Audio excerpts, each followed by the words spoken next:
वालेकुम वरहमतुल्लाहि वबरकातुहू। कैसे हैं आप सब लोग? अल्हम्दुलिल्लाह, अल्लाह ताला के फजलो करम से आप सब ठीक होंगे। मैं हूँ सवेरा रियाज और आप देख रहे हैं इस्लाम हमारा रहनुमा।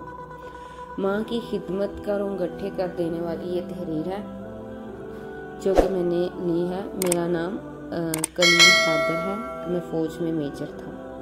मेरे वालिद साहब ने मेरी माँ को मार मार कर उनके कंधे की हड्डी तोड़ दी थी। मुनासिब इलाज न करवाने की वजह से हड्डी ने खून सप्लाई करने वाली नालियों को नुकसान पहुंचाया था और खून की सप्लाई बंद होने की वजह से मेरी माँ का बाजू बेजान होकर सूख गया था। फिर जब मेरी माँ को फालज अटैक आया तो मैंने अपनी पोस्ट से इस्तीफ़ा देकर माँ की खिदमत का फैसला किया। बीवी की लाख कोशिशों के बाद भी मेरा दिल मुतमईन ना हुआ और मैंने इस्तीफ़ा दे दिया। मेरा ताल्लुक ज़िला टोबा टेक सिंह से है। मेरी माँ की उम्र 13 बरस थी जब मेरी नानों का इंतकाल हुआ। मेरी नानों की वफ़ात के बाद मेरे नाना ने मेरी माँ की परवरिश का बेड़ा उठाया, मगर उन्हें जल्द ही यकीन हो गया कि वो या तो मेरी माँ को कमा कर खिला सकते हैं या फिर उनके मुहाफिज बनकर घर बैठ सकते हैं।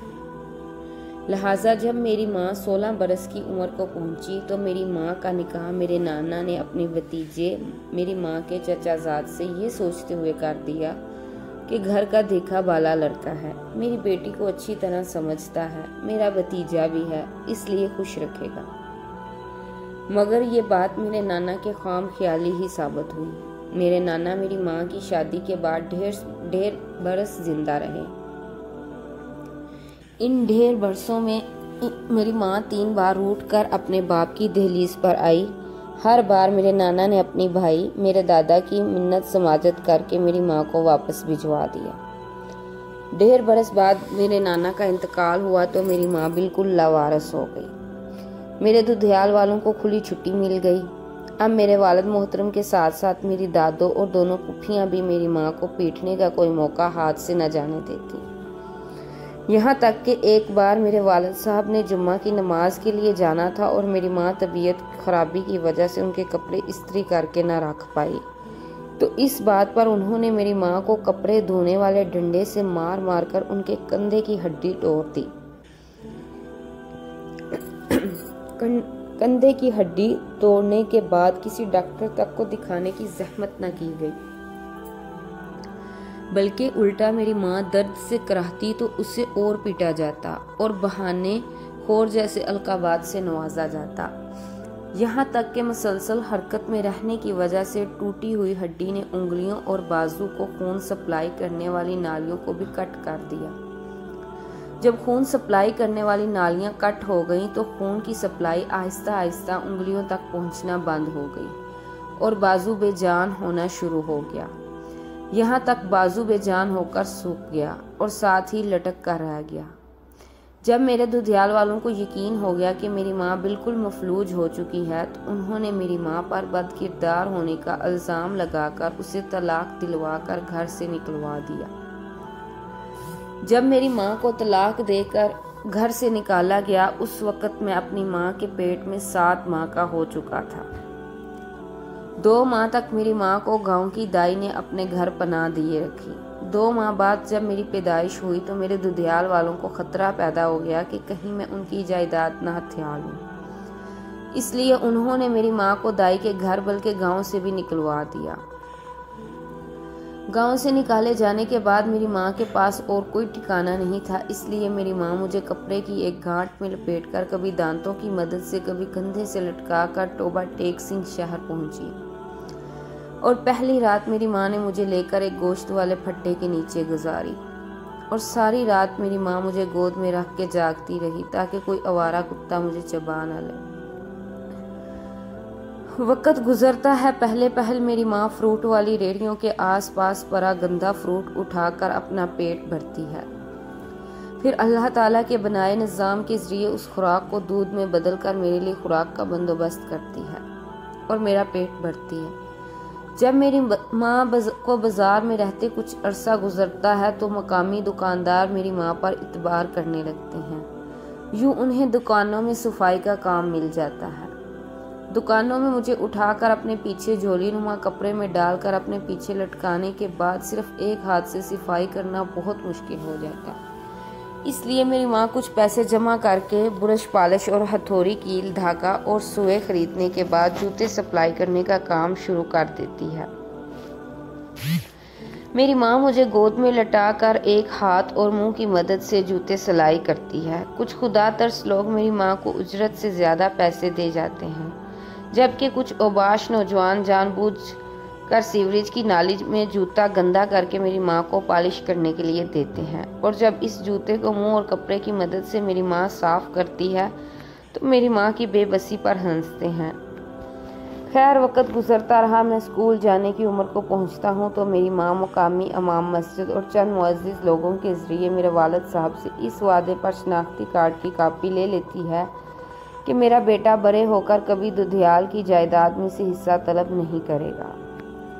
शनाख्ती कार्ड की कापी मिल जाने पर मेरी माँ मुझे स्कूल दाखिल करवाती है। मेरे उस्ताद मोहतरम सैयद ज़फ़र साहब को जब मेरे हालात का पता चलता है तो मुझे और मेरी माँ को बाज़ार से उठाकर अपने घर लाते हैं, हमें एक अलग कमरा देते हैं और हमारा सारा खर्च बर्दाश्त करते हैं। बदले में मेरी माँ सैयद ज़फ़र शाह के इनकार के बावजूद उनके घर के कामकाज का ज़िम्मा उठा लेती है। मैं पढ़ता रहता हूँ, यहाँ तक कि उस्ताद मोहतरम मेरे लिए आर्मी में बतौर सेकंड लेफ्टिनेंट अप्लाई करते हैं। मैं सिलेक्ट हो जाता हूँ और मेरा शुमार टॉप 10 कैडेट्स में होता है। मैं कोर्स मुकम्मल करता हूँ और मेरी शादी उस्ताद मोहतरम की बेटी से कर दी जाती है। जब मैं बतौर कैप्टन इंटेलिजेंस के एक मिशन पर होता हूँ तो हार्ट अटैक से मेरे उस्ताद मोहतरम सुसर सैयद ज़फ़र साहब इंतकाल कर जाते हैं। मैं उनके जनाजे में शामिल नहीं हो सकता और मिशन मुकम्मल करने के बाद मैं पूरा हफ्ता रोज़ाना उनकी कब्र पर बैठकर उनके जनाजे को कंधा ना दे सकने पर मुआज़रत करता रहता हूँ। जब दिल का गम हल्का हुआ तो वापस ड्यूटी ज्वाइन करता हूँ। मैं अपने पूरे बैच में वाहिद और मुनफरिद अफीसर था जो पहले खुद जासूस बनकर दुश्मन का सुराग लगाता है, फिर अपनी टीम तैयार करके दुश्मन का कला कमा करता है। मैं बलूचिस्तान में एक मिशन पर था जब मुझे पता चला कि मेरी माँ को फालज का अटैक आया है। मैंने अपने सीनियर्स, बैचमेट्स, यहाँ तक कि अपनी शरीके हयात के रोकने के बावजूद फ़ौज से इस्तीफ़ा दिया और अपनी माँ की खिदमत में मसरूफ़ हो गया। मुझे याद है कर्नल लतीफ़ और ब्रिगेडियर इम्तियाज़ ने मुझे कहा था, इस फैसले के बाद तुम पछताओगे। मेरी बेगम ने मुझे कसम दी थी कि वो मेरी माँ की खिदमत में कोई कसर नहीं छोड़ेगी। मैं अपने ओहदे पर कायम रहूं, मगर मेरा दिल नहीं माना। मेरे दिल में कहीं ना कहीं खलिश रहती थी कि मेरी माँ जो कुछ मुझसे कह सकती है वो मेरी बीवी से नहीं कह सकती। लिहाजा मैंने इस्तीफ़ा दे दिया और ख़ुद अपनी माँ की खिदमत करने लगा। मेरी माँ जब तक ज़िंदा रही मैंने शायद ही कोई रात घर से बाहर गुजारी हो, नहीं तो मैं 24 में से 18 घंटे माँ के साथ गुजारता था। मैंने छोटा सा गाड़ियों का शोरूम बना लिया जिस पर मुलाजिम बैठता था। मैं सारा दिन माँ के साथ गुजारता था। अल्लाह ताला ने मुझे माँ की खिदमत के सदक़े में इतनी बरकत दी कि मेरे पास आज बैरून मुल्क नॉर्वे में 7 शोरूम हैं। आज पाकिस्तान में मेरी अपनी इंडस्ट्री है। मेरी माँ फौत हो चुकी है, मेरे बच्चे जवान हो चुके हैं। मेरी बेटी अमेरिका में ज़ेर तलीम है। दोनों बेटों ने तलीम मुकम्मल करने के बाद नॉर्वे में बिज़नेस संभाल रखा है। मेरी औलाद मुंतज़र रहती है कि कब उनके वालिदैन कोई हुक्म दें और वो बजा लाएं। कुछ अरसा कबल मैं अपनी बीवी के हमरा अमेरिका में अपनी बेटी को मिलने गया तो बेटी के कहने पर हम ओल्ड होम चले गए। वहाँ पर मुकीम एक पाकिस्तानी जैसे शक्ल देखते ही मैंने पहचान लिया था कि वो ब्रिगेडियर इम्तियाज़ हैं। को देखकर मैं हैरान रह गया। पाकिस्तान में उसका रौब, दबदबा, उसकी शान व शौकत सब कुछ अमेरिका में ख़त्म हो चुका था। वो बिल्कुल हड्डियों का ढांचा था। मेरे लाख याद दिलाने पर भी वो मुझे नहीं पहचान पाया। इंतज़ामिया से पूछने पर पता चला कि उसका बेटा उसे यहाँ छोड़ गया था और उसकी मौत पर मुसलमानों के कब्रिस्तान में दफन करने की नसीहत कर गया था। ओल्ड होम से वापसी पर मैं थक कर अपनी रहाइश पर पहुंचा तो मेरी बेटी और बीवी ने मुझे दबाना और मेरा मसाज करना शुरू कर दिया था। मैं बिना किसी किस्म की नागवारी का इजहार किए पाँव की मालिश करती बेटी को देखकर सोच रहा था کہ واقعی ہی ماں باپ سے حسن سلوک کا ایک ایسا عمل ہے جسے آج آپ لکھیں گے کل آپ کی اولاد آپ کو پڑھ کر سنائے گی، اور بریگیڈیئر امتیاز کی حالت نے میری اس سوچ پر مہر ثابت کر دی۔ میری اللہ تعالیٰ سے دعا ہے کہ اللہ تعالیٰ ہم سب کو والدین کی خدمت کرنے کی توفیق عطا فرمائے، آمین۔